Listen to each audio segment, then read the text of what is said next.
Can you put a speaker or something so we can hear you over here? Because we really can't hear everything. Got you. We don't have any microphone, but I'll speak louder, okay? So apologies on that. All right. What's been your biggest struggles options trading wise? I want to hear from a couple people in the room real quick. Go ahead, King.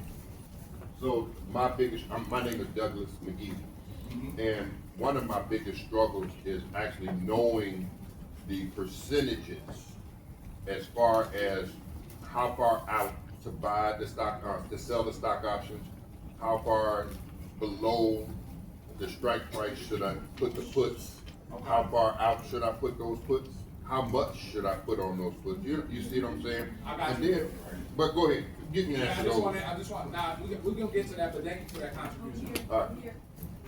I just want to say entry points. Can't hear you. Entry points was what was stated. Next person. Right here, sir. I'll handle taxes for my profits. Taxes, okay.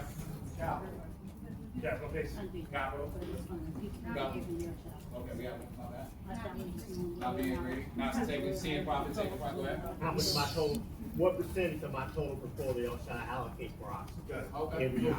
Perfect. So we went around the room. We wanted to do that purposely because we wanted to see what issues that people are having.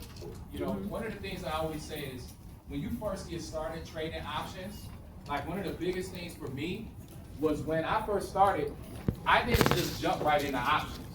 Now, one of my biggest rules is you can't trade without a trading.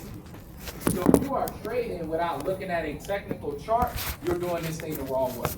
So many people come in here, they want to make quick money, they want to make fast money, but you ain't put the time in and the reps on these computers and these iPads. But you want the end results, you want 10K days, you want $15,000 days. Those don't come easy. And then say, we had a question as far as capital. Like, realistically, you can't shorthand this either. So you can't think that you're gonna always, I gotta start super small. It's okay to build up over time. I've taken many accounts from 5K to 25K, but I've also been the person to blow the 25K account.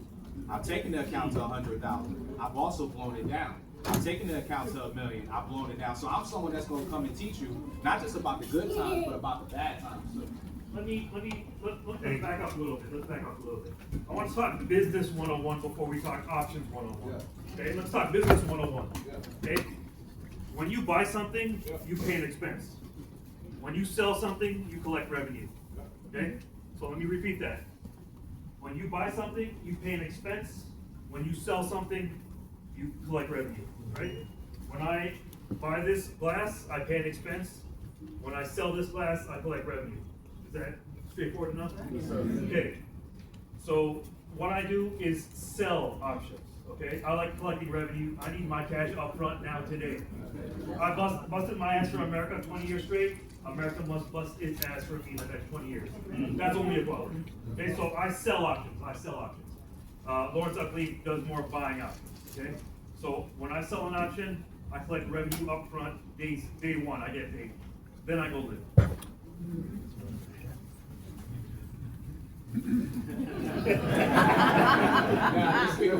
Now, let's speak about the buying part, right?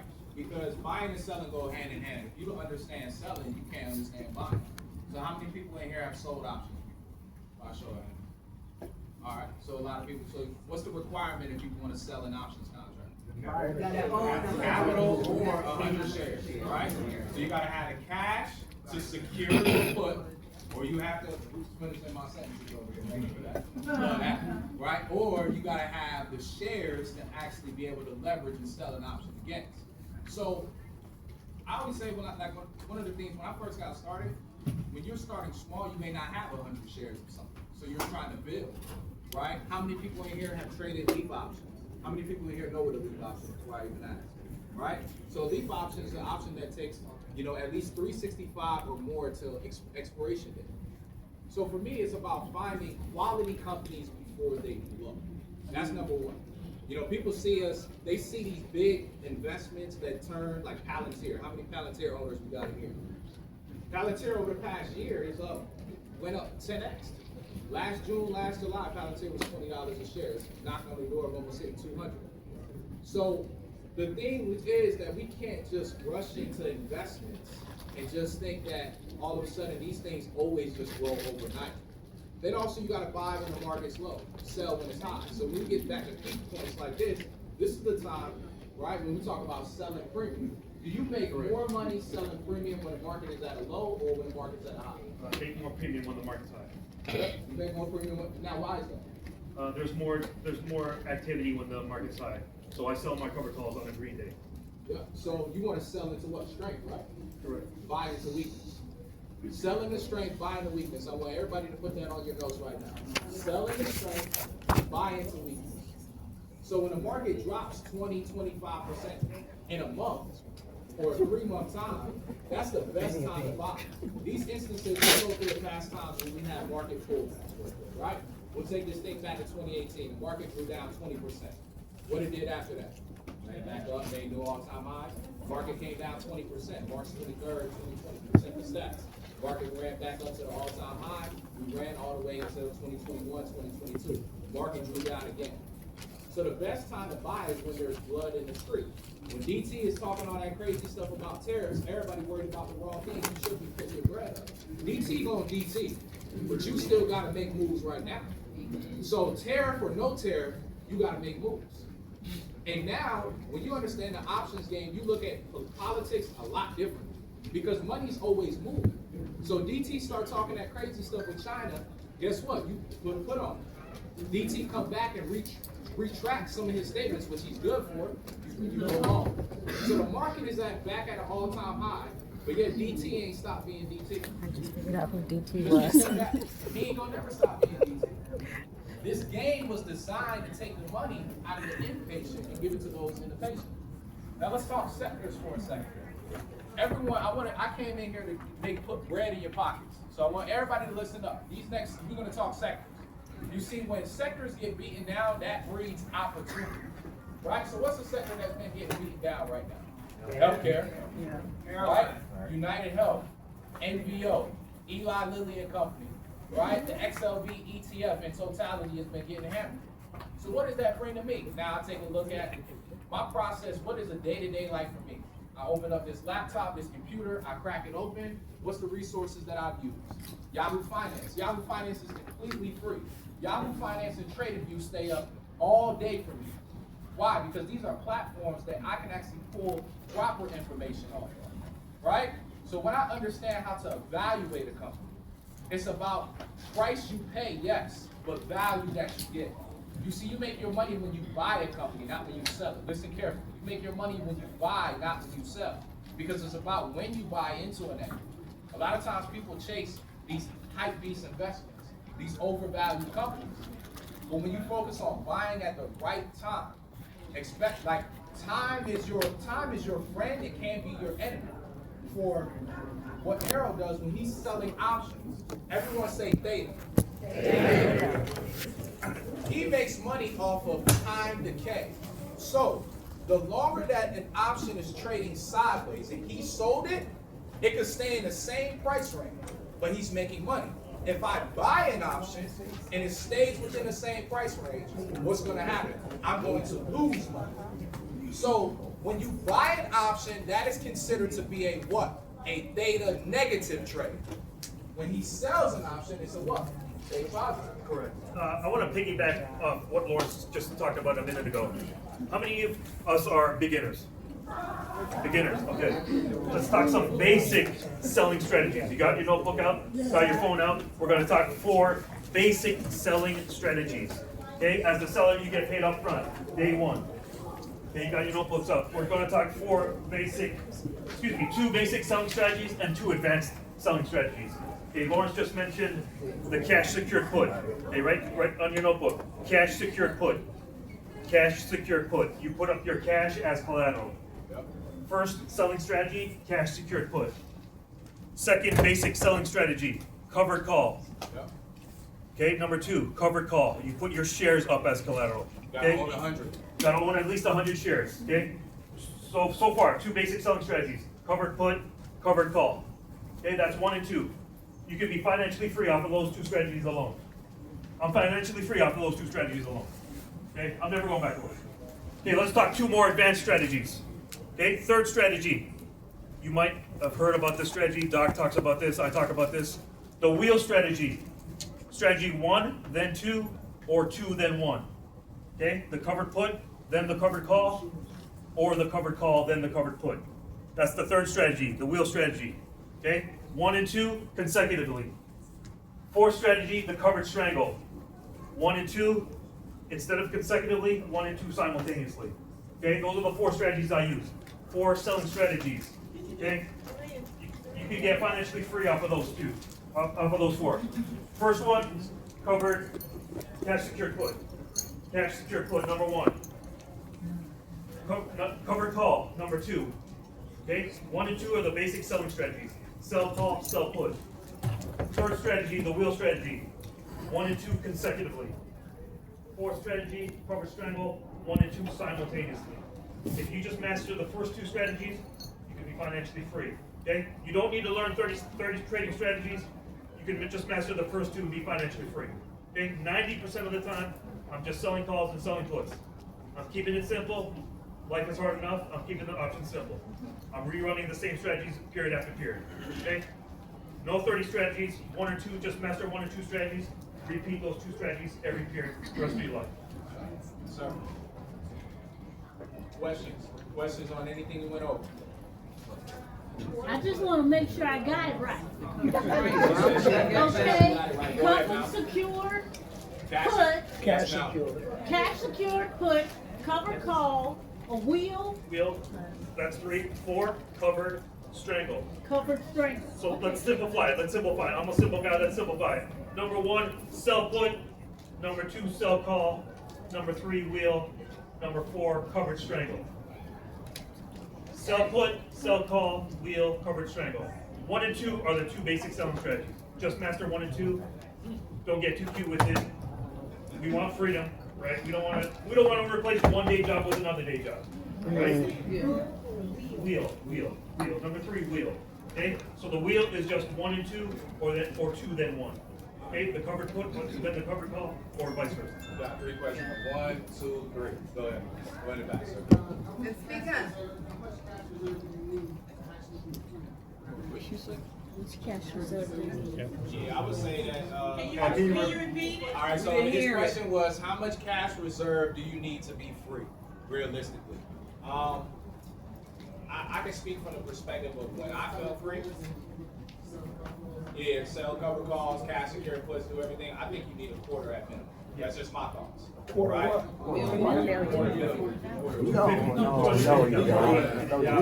Quarter million, because here's the thing.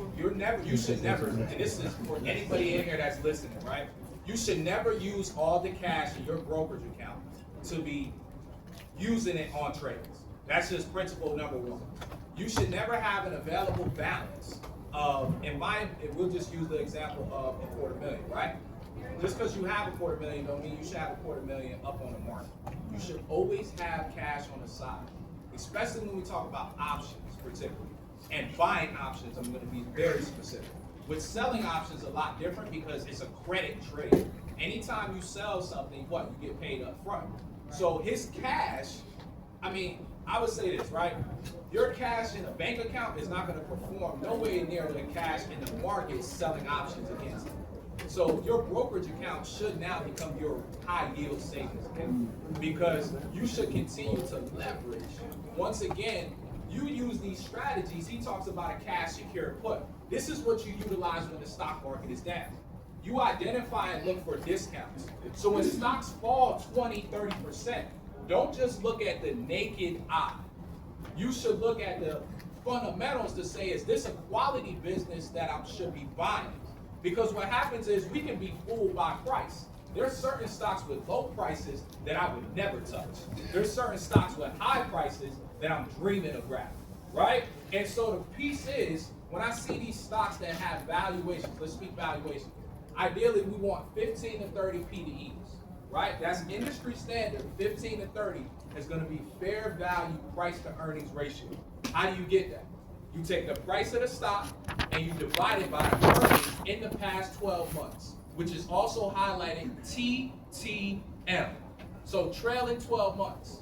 Now you take that. When the stock market dies and you have the cash on the side and you say, you know what? I'm going to take a crack at Tesla, right? Tesla comes down to the downside. Maybe it comes to 220. That's going to be $22,000 for 100 shares.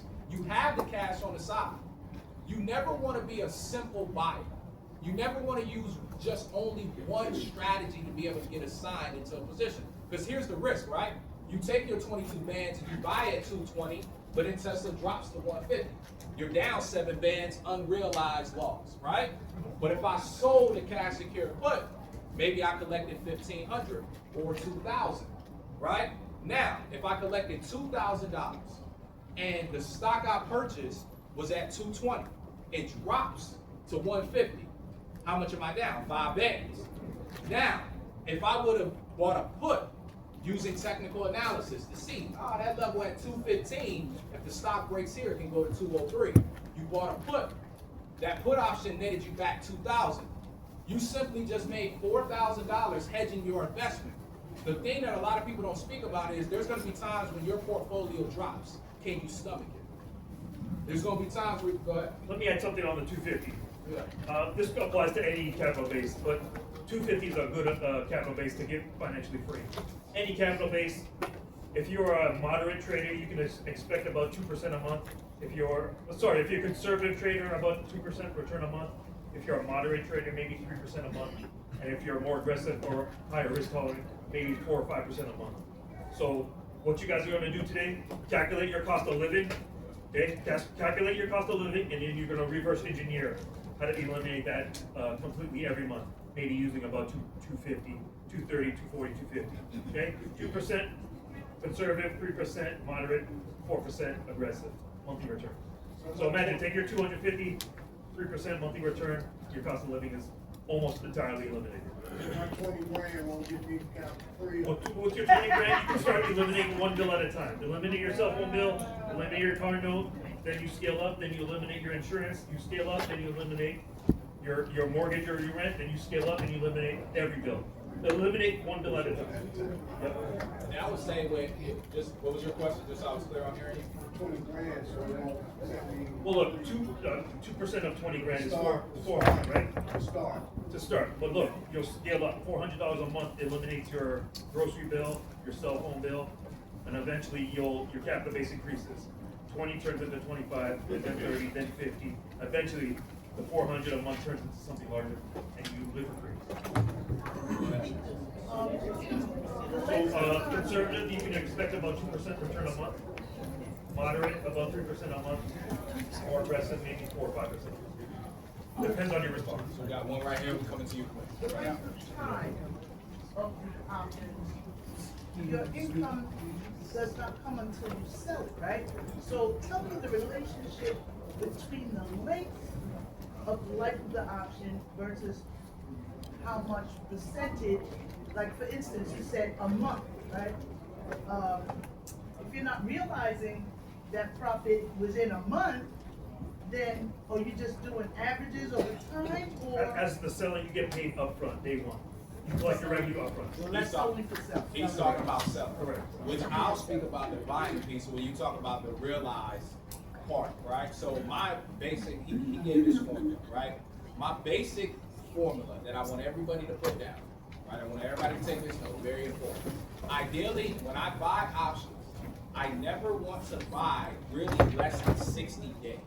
Now, why is that? I play into his hands when I'm buying less than 60 days. Now, really, there's people that talk about this 0-day stuff and, lottos and all of that good stuff. It's good when it works. But when it don't work, the majority of the time it don't work. But that's just what the lottery is in real life, and that's what it is in this options game. You want to play the lottery, that's a quick way to send yourself right outside the door.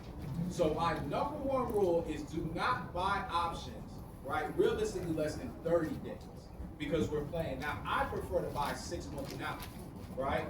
And that 2-month range, so anytime I'm buying a call or a put right now, I'm ideally looking at the October expiration dates, right?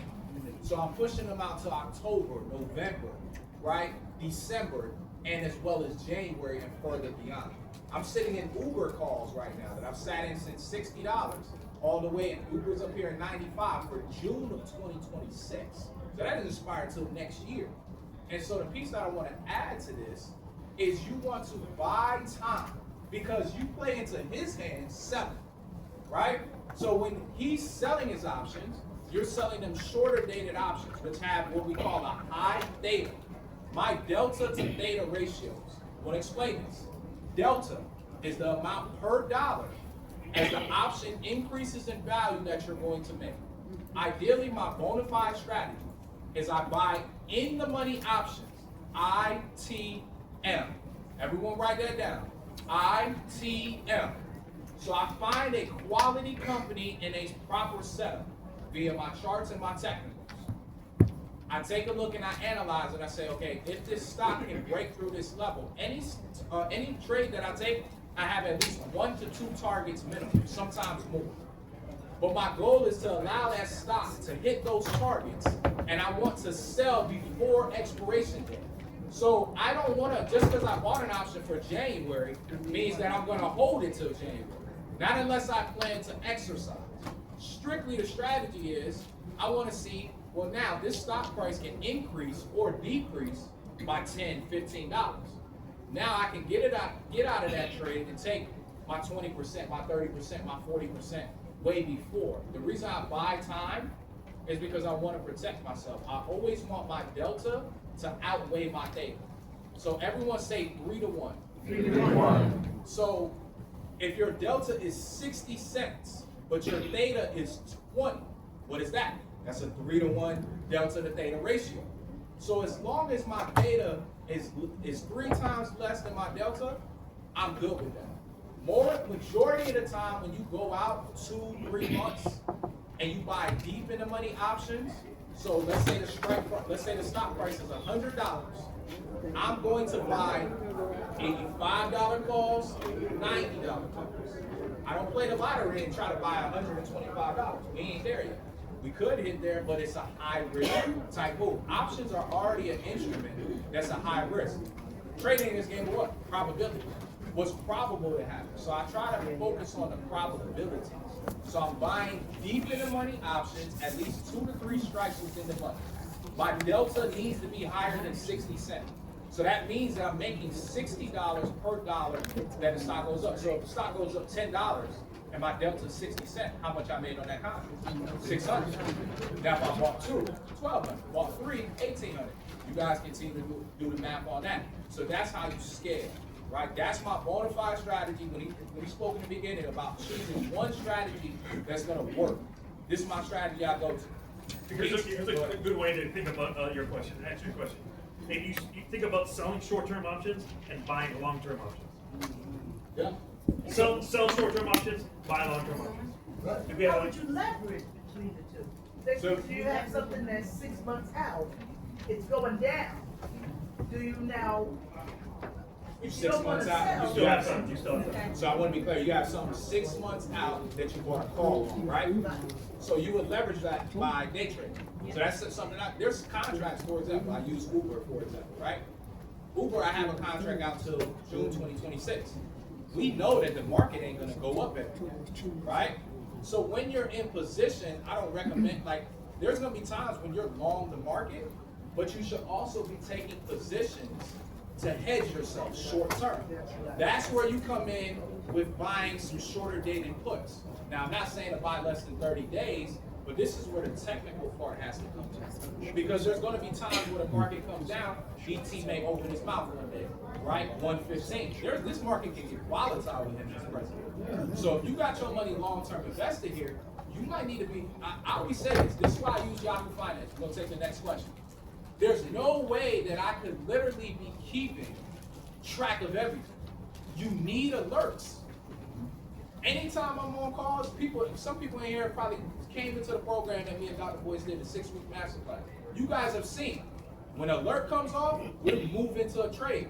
We gotta pay attention to what's happening because this market is moving. So to answer your question, yes, you could be in something that's out 6 months, but short term, you could still hedge by trading puts on it. So that's something that you can do all the time. We got a question, right? She got her hand. Y'all talking about strategy, but I don't even know what y'all talking about.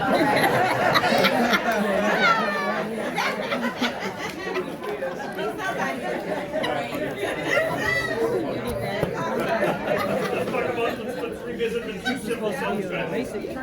Let's quickly revisit the two simple selling strategies. Okay, two simple selling strategies. Okay. Self-put and self-call. We're going to talk about it right now. Okay, self-put and self-call. Let's talk about self-put first. Self-put, we just use our cash as collateral. We choose a strike price. We agree as the seller to buy at strike price. Okay, we put up our cash. We don't want to buy at current market. If we believe current market is too high, we want to buy below current market. Okay, we get paid to buy below current market. That's the cover put. We put our cash up as collateral to do so, and we get paid to buy at the price we want to buy. Damn, that's not what He wants to know what's a put and what's a call. She wants to back up. What's an option? I got you. I'll come to you right after. So let's break it down in a nutshell. We're talking about Lawrence, day one, doesn't know nothing about options. There you go. Lawrence in high school, senior year, 16-year-old Lawrence. He studies the stock market, he's in ETFs, he understands that simple long-term investing. I stumble upon options. I hear a group of individuals hearing about they made money off the market moving down. Now, I want you to look at options as number one thing I want you to think about options is leverage, right? Because it does cost a lot to buy 100 shares of an option. I mean, 100 shares of a stock, right? But when you purchase an option, look at it as you having like a boost. It's an extra power that you have, right? So look at it like you buying an energy boost, right? Because now you can get exposure to making money from the stock, and you don't actually have to own the equity. That option, you now are leveraging paying an individual price. So instead of Tesla, which might be right now, which is right now Tesla goes right there around 335. It's about $33,500 for 100 shares, or $33,500 to sell a cash put. Now, an option on Tesla for 2-3 months out from now, they cost you about like $4 or $5 with the strategy I spoke. Now you get exposure. So Elon shuts his mouth, actually goes back to Tesla HQ, gets out of DT's hair, and he gets right, and Tesla goes to 400. Now that option that you bought for $4,000 may now be 10 bands. You sell it, now you got a $6K profit. So you had the exposure of being able to make money off the stock without ever owning it. But now you're able to have that leverage. So that's where the delta comes in. When I mentioned earlier, delta is the amount per dollar. So let me explain how delta works. I got you. I'm going to break it all the way down. Delta works like this. The deeper in the money that the option goes, so when the stock went, if I bought an option that was 320 strike and the stock went to 400, the delta goes from 60 cents to now 80. So now the amount per dollar, so consider that. If the stock went from 335 all the way to 400, that's $65. So now that option has increased in that value. We'll say roughly $6,500 to $7,000. Now that's added to that contract. Now that's without you ever owning any shares, but you leverage that contract.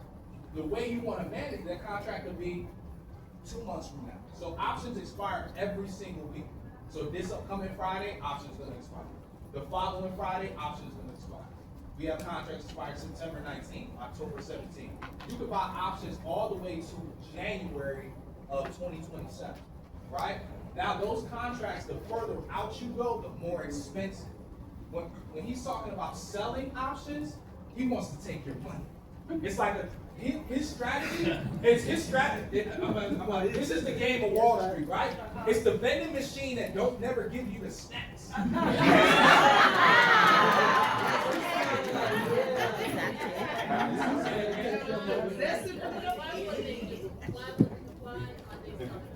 Why are they selling options? Okay. They want revenue up front, they want to add to their position, they want to get in at a certain price, different reasons. Yeah. So to answer your question, what's an option? It's just an agreement between a buyer. And then come expiration date is where the option has to be exercised, right? So it's also a way of potentially buying a stock at a cheaper price. So if you bought a $300 call, but then the stock goes to 400, You can buy the stock on expiration date at 300 and get exercise. So that's the key word. That's where the option comes from. Is because on expiration date you can have the option to exercise in the money option. We have another question. Hi, so I'm a clinician, and so with everything you're saying, I don't understand, but I just have a portfolio. Right, Mike. Right, so if you say buy CCL, I'm gonna go in E-Trade, Robinhood, and so I have all this stuff. I have all this crypto, I have all these stocks. I don't know when to sell it. So when I get it to my sister say go buy this, then I buy it and it tripled, like forward. I sold it. We went on vacation. She asked me about it. It was gone because we spent it. I'm like, wasn't that the point to use the money once it tripled or doubled? But Well, it's like, what you're talking about is straight buying and straight selling. So that's so is that good? Like I just buy. Let me try to understand what you. I believe she asked. She has certain tickers. Those tickers went up in value. She sold, and she went on vacation.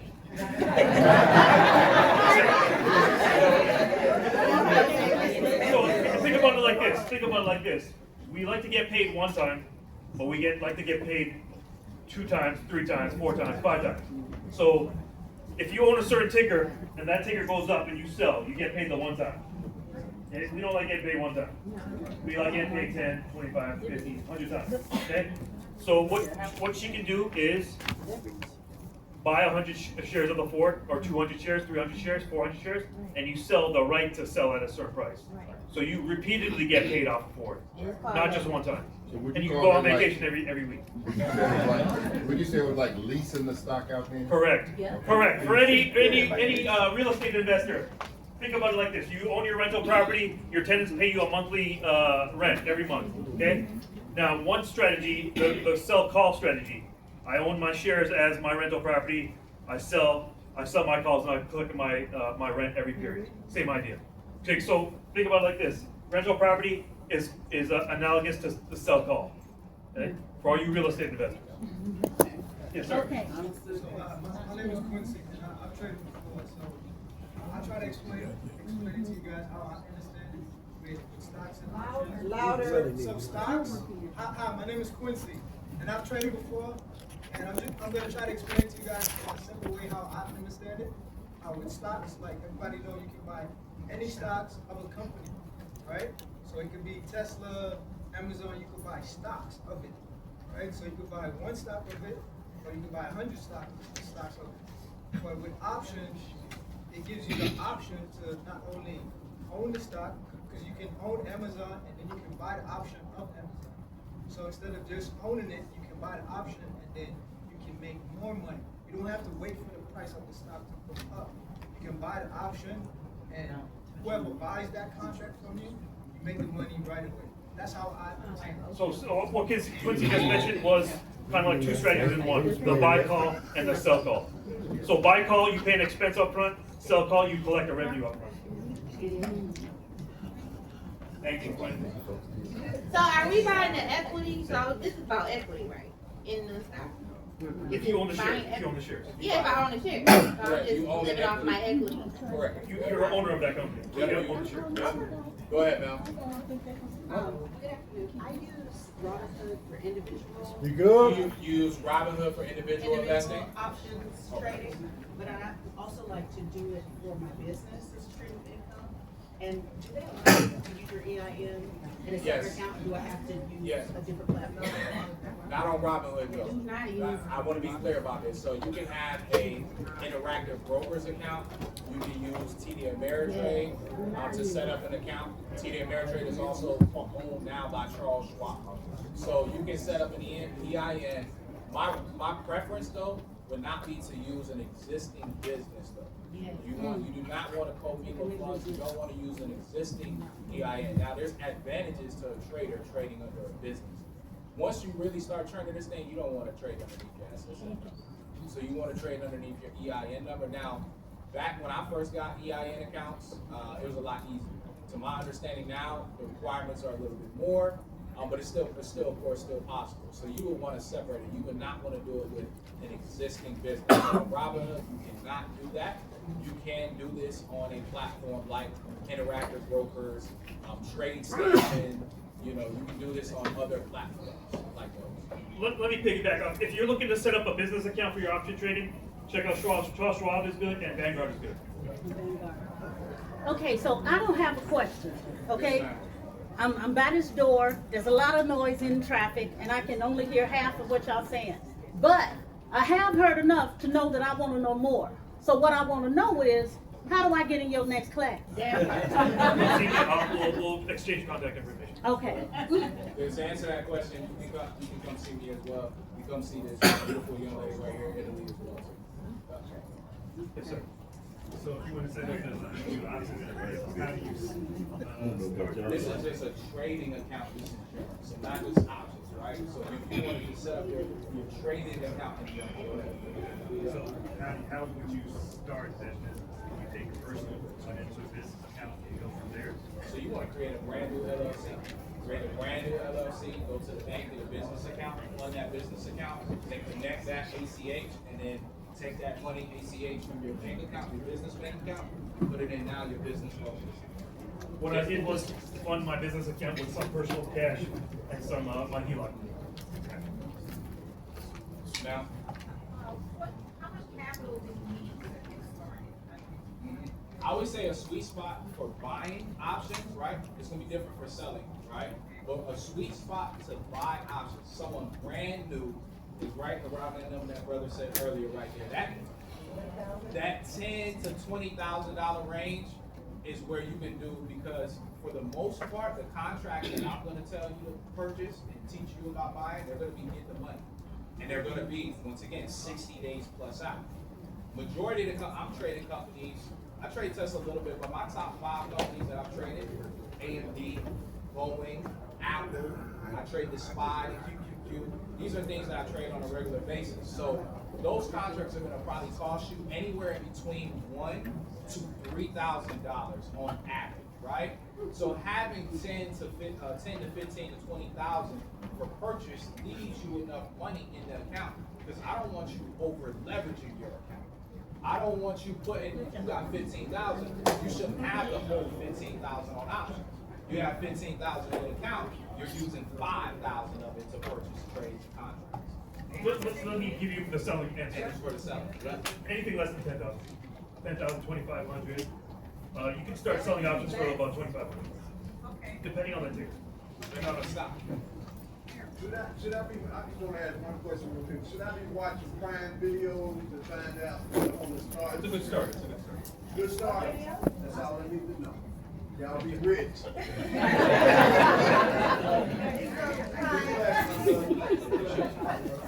I'm Jen and I wanted to ask about the LLC, just to clarify, you may already have your own business. You're getting an LLC with a new EIN for the sole purpose of investing as a And for the business, sole purpose, yeah. but not necessarily running and operating a business with it. Correct. So, I mean, the business luck, is anytime. trading. It's a trading business now. So what I was saying is, I don't want you to operate and have a business that you're already generating cash flow. Because when it comes tax time, it's gonna throw everything off. So that's why I say you don't want to co-mingle funds. Imagine you have a trading. You wanna go in or out? Your business account that you're selling products or services. Now your CPA looking and she's running through what the hell happened? So, yeah. Can you tell us about swing trading? Say that again. Can you tell us about swing trading? Yeah, so swing trading is any position that you hold longer than a day, right? So that's what's considered to be a swing trade. Any position that you hold longer than a day is considered to be a swing. So I look to go ahead and buy, once again, I mentioned the strategies about buying at least more than 60 days. So I set a target on any position that I look and take. That target is highlighted by either resistances or supports. My 6 high probability setups. This is what I want you to write down, technical analysis class. I've done some classes in the Black Business School that is available for you guys as well, for people that are in the Black Business School. Now, the 6 high probability setups are this. Everyone say falling wedge. Falling wedge. The second one is a rising wedge. Right? So you have a falling wedge. A falling wedge looks like this, right? where price is dropping and a falling wedge, price hits a support and bounces. That's considered to be a bullish reversal pattern. So a falling wedge is a high probability sell. I want everyone to say one word with me: macro. Macro level technicals. Right? These are things that I speak about and teach. You have a daily time frame, a weekly time frame, and a monthly time frame. So if I see a falling wedge on a macro level time frame like the daily, what's getting ready to happen to price? Price is about to break back out. Falling wedge is a bullish reversal pattern. So when the market is dropping, it's making what we call a series of lower lows and lower highs. Everyone write down lower lows and lower highs. You should just write it down, because this is how principles, how you're actually able to see stock charts actually. The first thing that you should ever do when you look at a stock chart is identify what's the overall trend. Is it making lower lows or lower highs, or higher highs and higher lows? You can't trade options with no technical prowess. So if you don't understand technicals, you should not trade. This is why we say when it comes time for a beginner and they're just starting off and there's things you don't know, I never want you to get into the market and you don't have levels on your chart. Never at all. So it takes that time. We got a question. I don't have a question. I have some conversation. So what I want people to know that options always get crypto into your retirement portfolio. DITX, ETHU, Bitcoin, Ethereum, you can get those into your retirement portfolio by using options. You have a question? Can you repeat what she said? She said you can get crypto exposure into your option through some stickers she mentioned. It's your retirement. Yeah.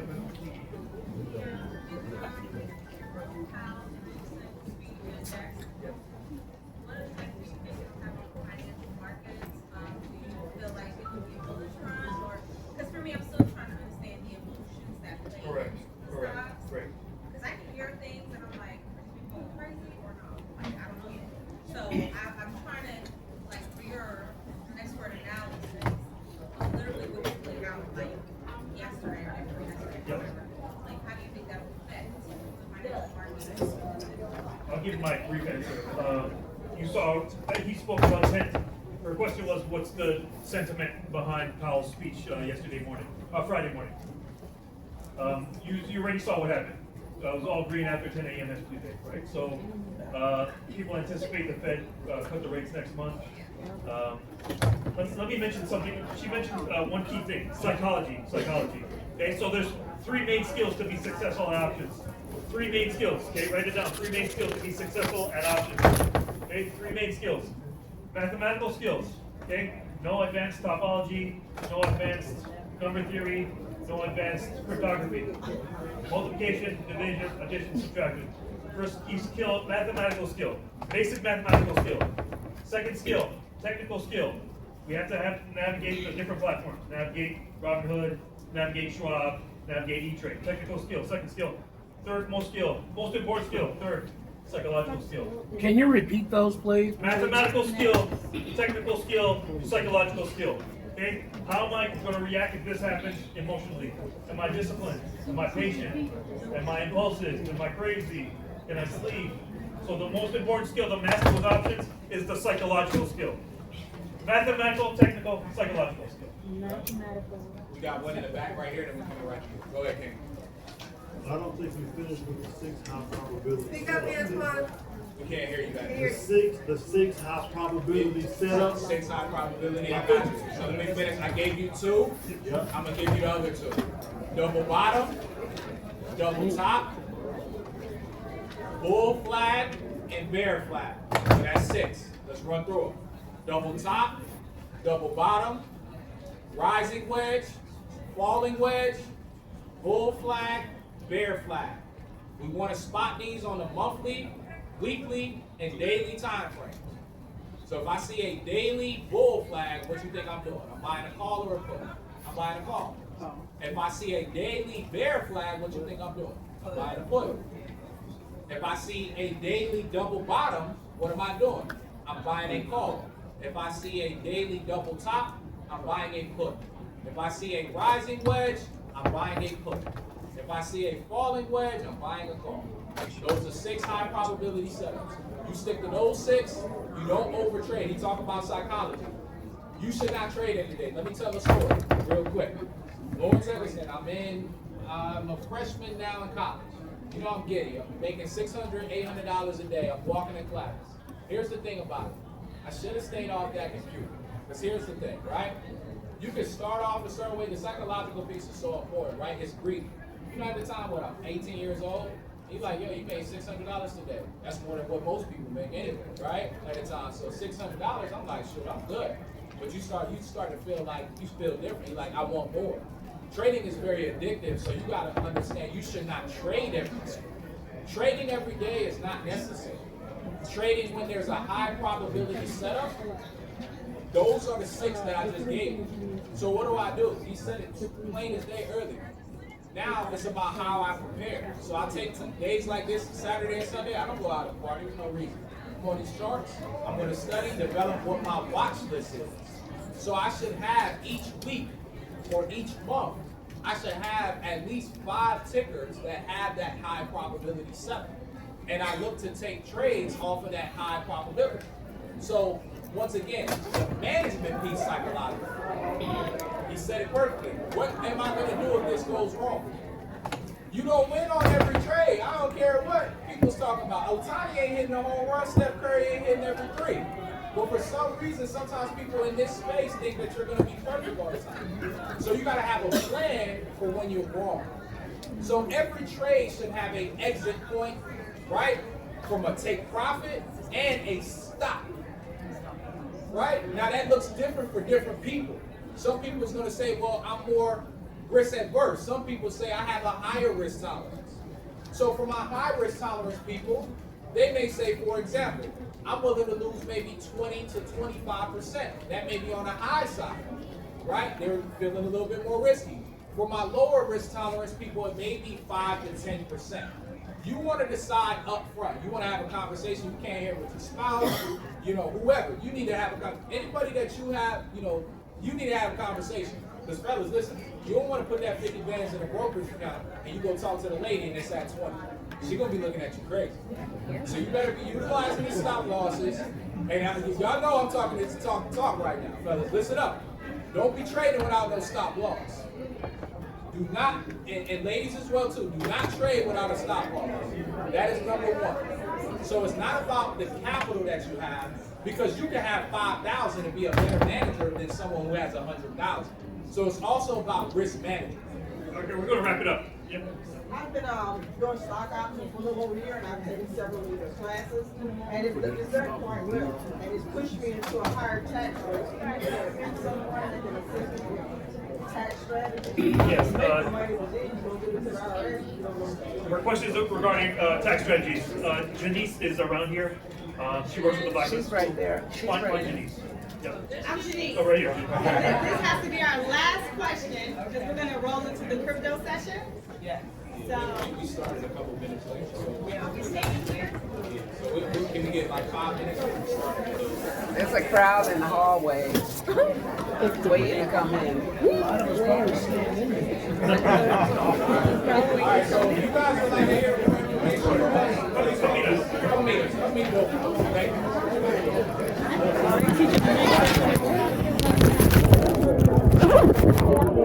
Crypto here.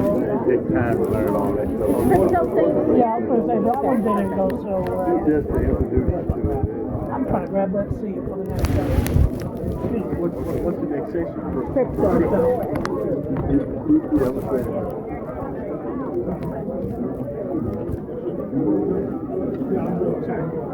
Oh.